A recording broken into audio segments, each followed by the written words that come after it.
we see more ridiculous headlines as publications claim that Stadia is doomed now to NVIDIA GeForce Now. Let's get into it. Stay sick cause I follow my gut. They say I was pushing my luck. I'ma push me a matte all black truck. Or I'm not sorry. What's up, people? What's up, people? What's up, people? I'm telling you, it gets no better than this. The lack of news right now. People are just bloviating and making stuff and pulling stuff out of their rear end, and I'm just loving it, smacking it down. I feel like I'm, in high school again, playing volleyball during recess. Something like that, or middle school, whenever the hell you did that. Here's the deal. Well, before we get into this one, do me a huge favor, that like button, hit that subscribe button, rock those bells so you know when your boy is dropping these Stadia doses. I appreciate all of y'all straight up, because you know the deal. I am not too proud to ask, especially when I get to smack down silly, crazy, silly, Gumby, silly, stupid, crazy stuff like this. What am I talking about? What you see on the screen is a PC World article, right? And I've noticed, I haven't really looked into this before, but I've noticed that the PC community behind the scenes is really afraid of Stadia, and I don't understand why. I mean, I get to where you may have had some people try to leave the console world and go to the PC world, and a lot of those people, trust me, ran back. As me and my co-hosts to various podcasts, Nethos and my broadband bully brethren, Nethos can attest to that PC gaming is not for the faint of heart. There have been many that wanted better experiences or just were fed up with their console experience and went to PC only to be flooded with the amount of problems that are on PC. Now, I admittedly prefer the PC gaming experience over all others, but I will say that it is riddled with problems. Problem number one, first and foremost, is if you just want to get up and stream, any given day, you could be hit with a mountain of problems. You want to go and stream. Where with Google Stadia, you know what I'm saying, or even consoles rather, you turn on the console, I open up my web browser, bada boom, bada bing, there it goes. You know what I'm saying? There's the codecs, and you got a frames per second and the refresh rate and all this other stuff that you got to deal with on PC that you ain't got to deal with on console or Stadia, right? Then you just have the whole cost all together. All right, to get the performance that people want, you either got to shell out a whole bunch of money, or you got to be a grandmaster wizard to know which parts to match up with it.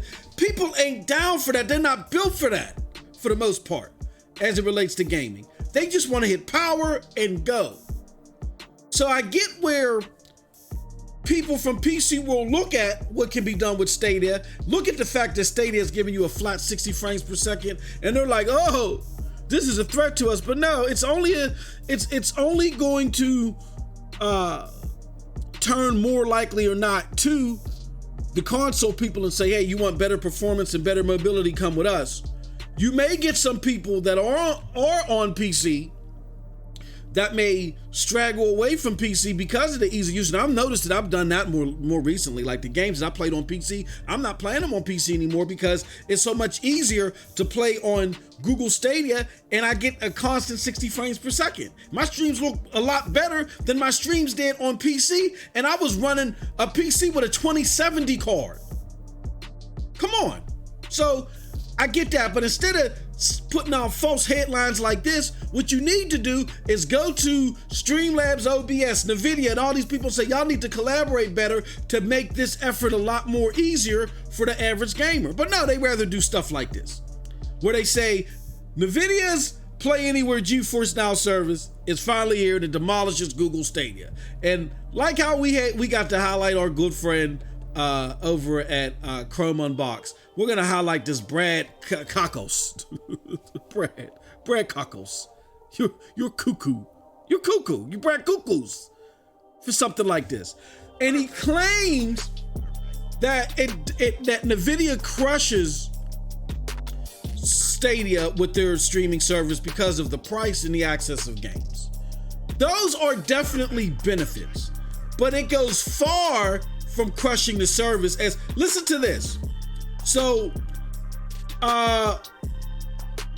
let me see here, see if I can find it. Okay, so it says GeForce Now also work with about 1,000 more single session games. These haven't been officially optimized for the service yet and aren't permanently stored on the NVIDIA service, so you'll need to download and install them every time you want to play one. Fortunately, NVIDIA's blazing fast servers downloads in the blink of an eye. So you got to do all this downloading of certain games. Stop!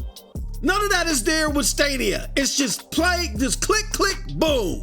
Like the song goes, click, click, boom. And you're in the game. And then also, if you notice, he's talking about single sessions. What the hell is these single sessions? Well, the single sessions are, now here it goes. The beta version of GeForce Now was free throughout its lifetime, okay? And free users get standard access to NVIDIA servers. And their play sessions in after an hour? Play sessions? What the hell is that? Well, hold on, they say you can opt back in immediately after. There is no limit to how many sessions free users get, but you can't just play games endlessly without interruption. Hold on. But let's highlight that. You can't just play games endlessly without interruption. Who plays games in segments? Oh my God. Hey, look, is this a gaming platform or is this an arcade? Your quarter ran out. Like, stop. So beyond my yelling, screaming, and spitting into the pop filter, I wanted to do something constructive opposed to our homie, what's his name? Jason Kokos? What's homie's name? Brad Kokos. Cuckoos. I want to do something constructive. I want to actually give you guys another presentation that I'm doing a series of these on cloud gaming. All right. And the next one I want to talk about cloud gaming, GeForce Now versus Stadia. Okay. And this is going to be part 1. Okay. I'm going to do a part 2 where we're actually going to look at what GeForce Now offers and look at what Stadia offers and put it on the screen like how I did with Xcloud. So let's start with the first part of this presentation. GeForce Now versus Stadia, part 1 focus. The pros and cons of both platforms. We're going to determine what is best for who. All right. So let's go into NVIDIA GeForce Now. Here are the ratings. Now we broke these up into 7 segments. Okay. We broke this up into 7 segments, 7 crucial segments as it relates to cloud gaming and gaming in general. The service cost, the cost to actually get into NVIDIA or Stadia, the cost of the games, the max performance cost, like if you want to go, bees to the wall as far as the experience with that particular platform that this is running from, how much is it going to cost you to get the overall best experience? Okay. The library, the performance, the flexibility, the dependability, and overall rating. Let's start with GeForce NVIDIA Now, okay? The service cost, $5 and free. You can't beat that with a stick. It's not totally free, so we couldn't give it a 5 out of 5, but it's cheap as hell. So 4.5 out of 5. Great job. Cost of games. These are PC games. You can always get deals on PC games. You buy the games off a CD key, wherever you can get the key to the game cheap at. Great job. 4 out of 5. Max performance cost. Okay. The max performance cost is, let's just say, NVIDIA is a supplementary service. It relies on another platform, which is PC, in order for you to operate. You're getting PC games. Let's not be void of that fact. NVIDIA didn't create the games on their own. It's not an all-exclusive, a unilateral system. It's relying on PC. So if you want great PC performance, if you're at home and you're like, look, I just want the best thing I can derive from the platform that this is derived from, then you're shelling out a lot of money in order to do that. I have a $1,300 computer right now with a 2070 in it. And that computer does not omit gaming as well as Stadia does at $130. So because of that, Its max performance is in the red because it's based off the PC gaming platform, and it gets 2 out of 5. Anything 2 out of 5 or lower, we hit it up. In the 2s, we hit it up. All right. Library they're boasting 400 games now, fully supported, another 1,000 coming. Great, 4 out of 5. We'll see how that goes, but it's 4 out of 5. Great library of PC games. Performance. We give the performance tweak solely off the service itself, 3.5 out of 5. Whenever you're on a supported platform, it runs okay. Flexibility. The fact that there's a dedicated solution, which is cool, that's fine. We'll give it a 4 out of 5. Dependability, though, we give it a 2 out of 5 because the problem with the biggest problem with NVIDIA GeForce is that, again, it's self-reliant. It's reliant. It's not self-reliant, excuse me. It's reliant on the PC platform. So when you play games with a client graphic user interface, a client GUI, as they say, you have to deal with that client GUI. So let's say, for instance, I want to play a Uplay game. I want to play some Ghost Recon Breakpoint or some Division 2. I have to deal with the Uplay Store's graphic user interface, which can be mind-numbing and hinderous if I'm not on the touchscreen. Again, they just basically put you in a virtual PC and let you access the games like you're on a PC, but if you're not on the touchscreen, if you're trying to do it from like a Fire Stick or an Android device that ain't on the touchscreen, it's a horrendous event to go through. So their graphic user interface solution is not sufficient right now for quick gameplay. Not acceptable right now because cloud gaming is all about what? Quick and mobile gameplay and dependable gameplay. So it's not good. Altogether, we give it a 2 out of 5 there, and overall, we give it a 3.4 out of 5. Now let's go on to Stadia. And we're talking about right now, I know a lot of my Stadia people are like, but this is not what they're going to promise. We're talking solely what they're offering right now because, as the article claims, it kills Stadia right now. So let's see what it's killing. All right, number 1, the service cost. We'll give it a 4 out of 5. It's only $10 a month. You know what I'm saying? The free tier is coming, I get it, but it's not here yet. So, we'll give it a 4 out of 5 right now. Cost of games. Cost of games ain't the greatest, but it's not horrendous as people try to make it seem to be. Right now, there's always deals on games, pro deals, all that other stuff. They had big deals during the holiday. Games was $20. The deals were so massive, they forced Xbox to match their deals during the holidays. And the games are no more expensive than they are regular retail.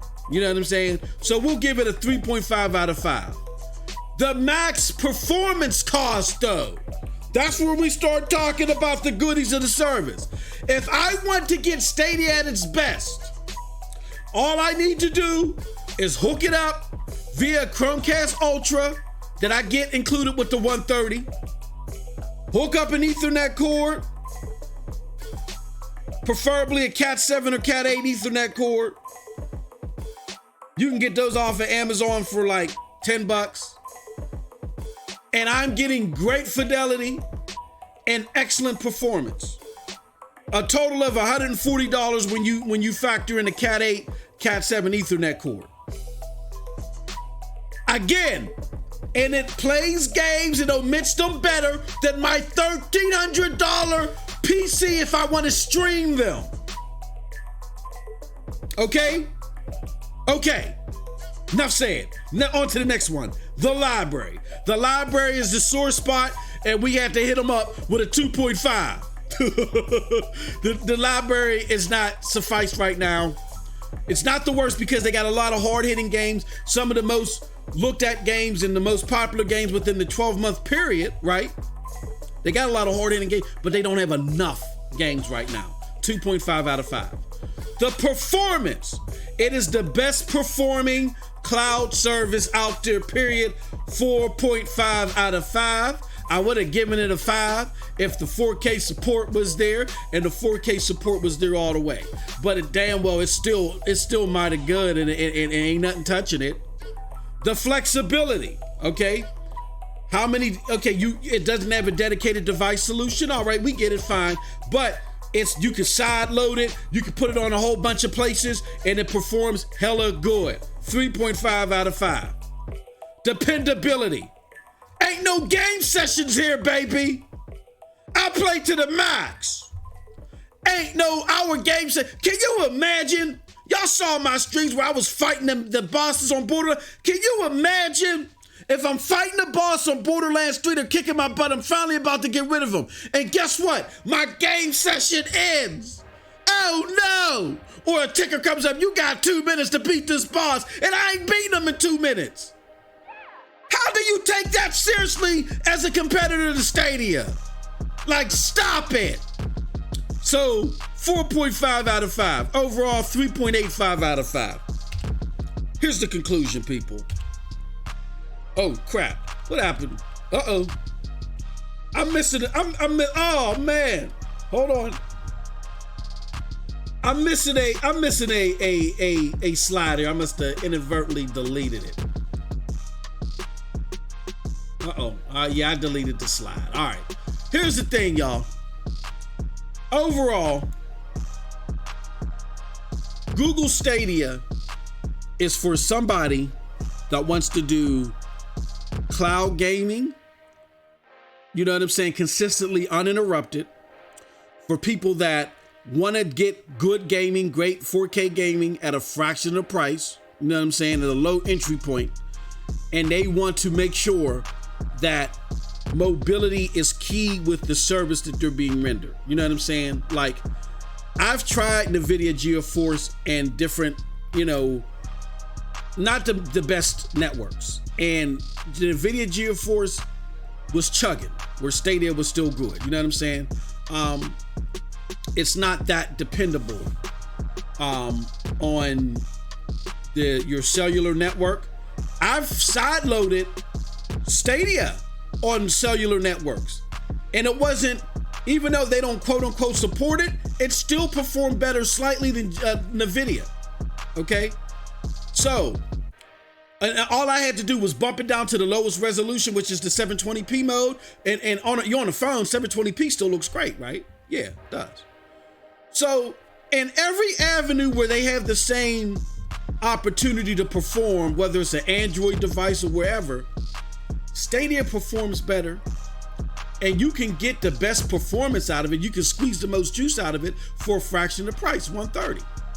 However, on the flip side, if you have a humongous PC library, if your optimal goal is to play at the best fidelity present, meaning you're mainly in front of your PC 24/7, you might want to be on the go at the mall somewhere and just play a little bit of the Division or whatever, but that's going to be rare instances, okay? And you're looking to get the best price possible on the games, more importantly than anything, then NVIDIA GeForce is your thing. You know what I'm saying? So they both have their pros and cons. But I'm telling you right now that if you're looking for a premier service, if you're looking for something to game on primarily, NVIDIA GeForce isn't it. It's a great supplement service. Stadia is made to be your premier gaming experience, not a supplement service. And people are mad at the audacity of that. I get it, but they're going to have to get out of their fields. And some of these people are too old for this. Maybe they should have their blood sugar checked. Maybe they're borderline diabetic and they're just moody. I don't know what the problem is, but people got to get out of their fields. These are two totally different markets that are being aimed for, two totally separate set of goals. And with that being said, there's not a reasonable conclusion that they can't both exist in the same ecosystem. I mean, in the same space-time continuum. Like, for instance, as soon as I get off of this, guess what I'm getting as well? NVIDIA GeForce. Because I get to play my Steam games on the go as well that may not be available on Stadia right now. And for $5 a month, so what? But if I want the best experience at a fraction of the price on a dependable resource without some god-daggone game sessions, it's a no-brainer, people. Stadia is the one. And with that being said, that's it from your boy MM2K. Hey, look, man, we got to get out of silly season. I get it. I understand it. I totally get it. Slow gaming period, bread cuckoos. I get it. But y'all got to be better than this, man. And y'all do this for your own agenda in slight of the unsuspecting gamer. And that's why I got to give it to you. That's why I got to slap y'all down like volleyball time during the lunchroom session in middle school. This is pathetic. And y'all are better than this, man. I don't even know, but you gotta be better than this. You're what? Senior editor at PC World. You can't be this dumb. Or maybe so, but I digress. With that said, that's it from your boy, MM2K. Let me know what you think about what I had to say in the comment section below, because like I always say, who cares what I think? But if you did like what I had to say, check out the links below to follow me. Those links will lead you to Broadband Bullies, PNTS Network, Hard Knock Digital Culture, and yes, Stadia Dosage, which is here. And with that said, you all have a wonderful, wonderful gaming day. Enjoy your Stadia or your NVIDIA GeForce, both great services for what they're aiming to do. Don't listen to the rhetoric and the naysayers. You have a wonderful gaming day. Peace.